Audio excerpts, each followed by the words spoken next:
not a question. But yes, how are you? That is a open-ended question, somewhat, because it allows them to say more than yes or no.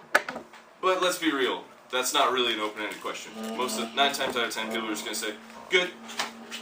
That's not open-ended. You didn't get any information on it. In fact, I hate "How are you?" Because you know what how are you leads you open to? I had a shitty fucking day. I don't even want to talk to you. My dog died. My wife's in the hospital.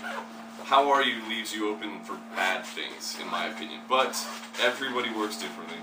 John likes "How are you?" But he also... No, you don't. You don't like "How are you?" No. Okay. What about you, Richard? You like "How are you?" To a certain extent. If it's a good customer of yours, sure. So, if it's somebody brand for me, I'll be honest with you, for me, when I first talk to a person, I use "How are you?" "How you're doing?"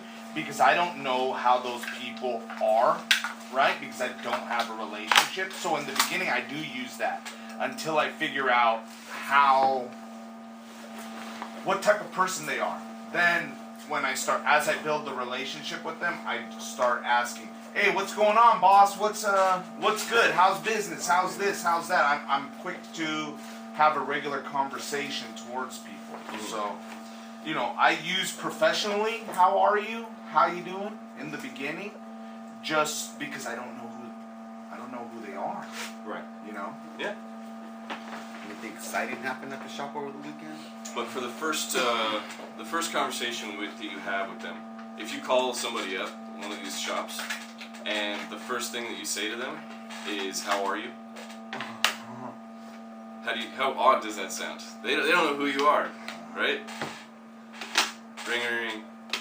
"Hi, how are you?" Who the fuck are you? What is this random number calling me and asking me? Joanna, Hello. where are you looking? No, nothing. Because you have no eye contact with me, so I'm looking at everyone. Yeah. I went to look at you and you're looking So at me. I turn around and then come back. Don't turn. So when you first call a customer, what do you typically say to them? You personally. New customer. Are you in the store? Is your store opening? At what time? Like this. Are you the owner? Like this. Okay. What about you? Tell them who I am. Ah. So what kind of introduction do you give? What do you tell them? Working for Flawless, what I do, what kind of product just a little bit, most of, I sell juice, blah, blah, blah, blah. Okay. What about you? Same thing. Same thing as a book? Okay. Alright. So Yeah. we need to practice not saying what they have to offer or where they're... Yeah. So I was going to get to that a little later. But yeah. So we don't want to jump right into products, what we sell, where our warehouse is, where our, you want to let them know about the company, but you don't want to overload them with information and sound like somebody that's just trying to sell them something, right? Yeah, and a script. Scripts are terrible because when you start writing a script, you sound like a robot. If you have all your questions ready, so it doesn't come off genuine, it doesn't come off authentic. When you have a conversation with somebody at, oh gosh, where would a scripted conversation happen in China? At the Family Mart. Yeah.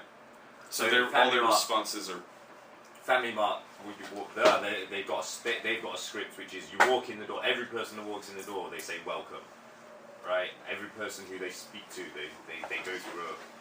It's really bad because they know 100% they have to say it. Yeah. Because it's on camera. Yeah. If they don't say it, they get fined. Yeah. For their bonus, right? and does that sound fake as hell when you walk in there?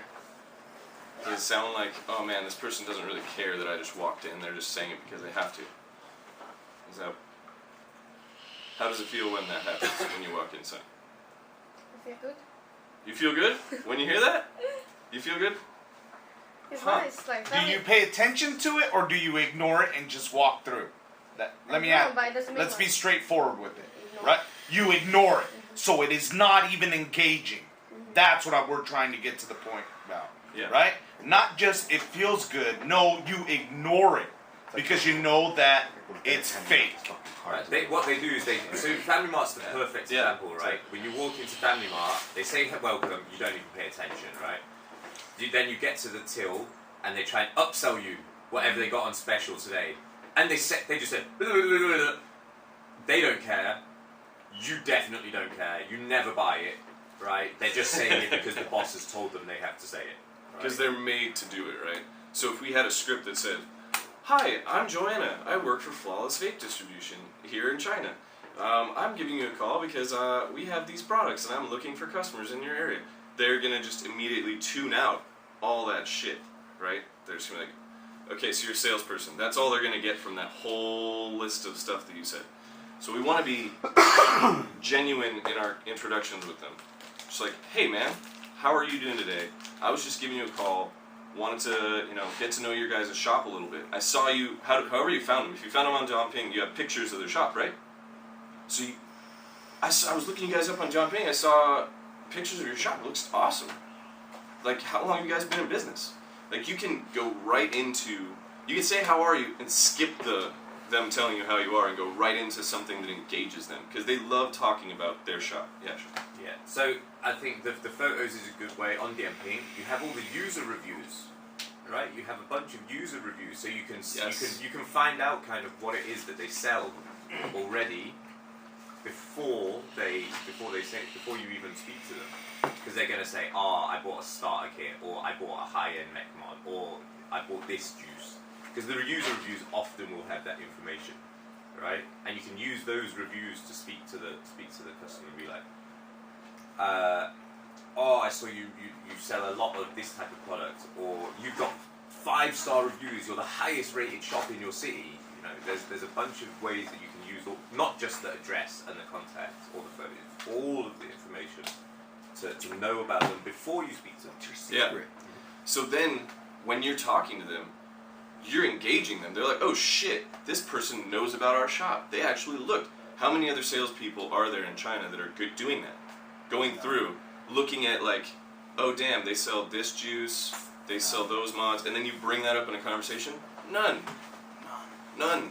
Nobody's doing it because everybody's a transactional sale here. That's, how good does that make you feel if somebody calls you and they care about your shop enough to research it? Like, "Oh shit, this person does actually know." And then they can't bullshit you too. They can't say like, "Oh no, I don't buy 120 mils," because you see on their fucking site, you look in their pictures on their juice rack. There's a 120, there's a 120, there's American juice, there's American juice. Then you've got all the ammo if they ever bring anything up. Like, I was having a conversation with a guy who was like, "Oh, I've never heard of you before." Later on in the conversation he says, "So why'd you guys stop selling last year?" And then I brought up the question, "Oh, so you have heard of us, yeah?" Like, with a question mark? And he's like, "You got me." Like, you catch them in lies, and then all of a sudden the relationship can get better. You can get more serious conversations going on. If they tried to tell you, "Oh, I don't sell 120 mils," you're like, "I'm looking at a picture of Jiangping. You're selling like 6 different brands of 120 mils. What are you talking about? Like, was that an old picture? Did you get rid of those, or are you still selling?" So you can use that stuff to help generate questions, right? Like, if you, oh god, I'm trying to think of mods and juices that are here that I know of. So what's the square red bottle? Red Ice? Is that what it's called? You mean Avant-Garde juice? Red Ice, the UK juice. Yeah, the Yeah, UK yeah. juice. So if you see that bottle, you know they buy expensive juice, right? If they buy it from an authentic dealer, you know they buy 120 mils because that bottle is a 120 mil bottle. So you can use that information to help guide you in how you want to carry the conversation on. So if you saw that, what kind of questions would you ask them? Fiona? So what?